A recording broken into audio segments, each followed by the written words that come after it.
সিতাই ১ নং অঞ্চলের তৃণমূল কংগ্রেসের উদ্যোগে পীরপাল সিতাই, নগর সিতাই, আরজি খামার সিতাই ৩টি বুথ থেকে মোট ৫০টি পরিবার বিজেপি ছেড়ে সাংসদ জগদীশ চন্দ্র বর্মা বসুনিয়ার হাত ধরে তৃণমূল কংগ্রেসে যোগদান করল। শুনব সরাসরি নেতৃত্বরা কি বলছেন। আজকে আমাদের সিতাই ১ নং অঞ্চল তৃণমূল কংগ্রেসের ডাকে আরজি খামার সিতাই এসপি স্কুল গ্রাউন্ডে আরজি খামার সিতাই, পীরপাল সিতাই ও নগর সিতাই মিলে ৩ বুথে প্রায় ৫০-এরও ঊর্ধ্বে পরিবার সম্মানীয় জগদীশ চন্দ্র বর্মা বসুনিয়া মহাশয়ের হাত ধরে আমাদের তৃণমূল কংগ্রেসে যোগদান করে। এটারই কর্মসূচি যে যারা আজকে দলের ভোট দিলেন এবং যারা পুরাতন তৃণমূল কংগ্রেস কর্মী আছেন তারা সবাই মিলে এলাকার সংগঠনকে শক্তিশালী করবেন। নতুন এবং পুরাতন এই ভেদাভেদটা রাখবেন না। সবাই তৃণমূল কংগ্রেস কর্মী, চেয়ার কারো জন্যে অপেক্ষা করে থাকে না।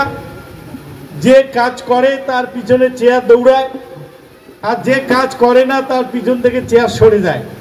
তাই আমি অনুরোধ করব, যারা নতুন আসছেন ভালোভাবে কাজ করবেন, আগামী দিনে এলাকার নেতৃত্ব তৈরি হবেন এবং আমরা পূজার পরে পরেই সমস্ত বুথ কমিটিগুলো রিফর্ম করব। অঞ্চল কমিটি এবং ব্লক কমিটি প্রত্যেকটা জায়গায় সংশোধন করে 2024-এর উপনির্বাচনকে সামনে রেখে আমরা পার্টিটাকে গঠনমূলকভাবে সাজিয়ে নেওয়ার পরিকল্পনা নিয়েছি। এবং আপনারা যেহেতু আর কয়েকদিন পরে পুজোর পরে আমরা লক্ষ্মী পুজোর পরে এই প্রোগ্রামগুলো শুরু করব।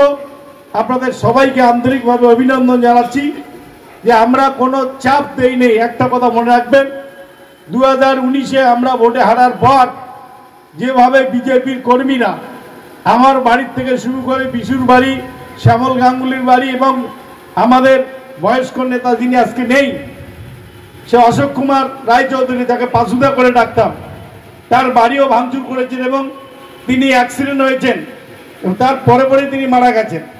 এই যে অবস্থা আমরা দেখেছি 2019-এর পরে, আমরা কিন্তু 2021-এ জয়ী হয়েছি, 2023-এ, 2024-এ আমরা কখনোই কোনো বিজেপি কর্মীর বাড়িঘর ভাঙচুর বা কারো উপর কোনো অত্যাচার করিনি, কারণ তৃণমূল কংগ্রেস সেটা বিশ্বাস করে না।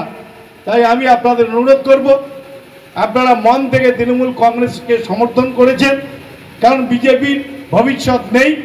ভারতবর্ষে এই সরকার আগামী 5 বছর টিকবে না। 240 নিয়ে খোড়ায় বিজেপি চলছে। এর মধ্যে 4টে রাজ্যের নির্বাচনে বিজেপি গোহারা হারবে এবং তারপরে চন্দ্রবাবু এবং নীতিশ কুমার তারা বিজেপির সঙ্গ ছেড়ে দেবেন এবং এই সরকারটা পড়ে যাবে এবং আগামী দিনে ইন্ডিয়া জোটের সরকার তৈরি হবে। তাই কেন্দ্রীয় বিজেপির ভবিষ্যৎ নেই। আর 2026-এ, এবারে 2021-এ বিজেপি 77টি আসন পেয়েছিল, 2026-এ 30টা আসনও বিজেপি পাবে না। তাই আপনাদের বলবো যে বিজেপি নিয়ে ভাবনা চিন্তা শেষ করবেন। যেভাবে অযোধ্যার মানুষ রাম মন্দির উদ্বোধনের পরেও বিজেপিকে ভোট দেননি, সেখানে সমাজবাদী পার্টির প্রার্থী সেখানে জিতেছেন। তাই আমি আপনাদের অনুরোধ করব, মন থেকে এই জয় শ্রীরাম কথাটা তুলে ফেলবেন এবং আগামী দিনে সবাই একসঙ্গে তৃণমূল কংগ্রেসটা করব।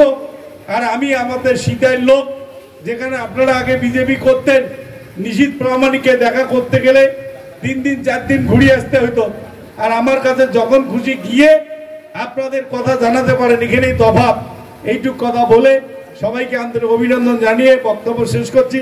আজকের সভাপতিকে রবীন্দ্রকে বলবো সবার কাজ শেষ করতে।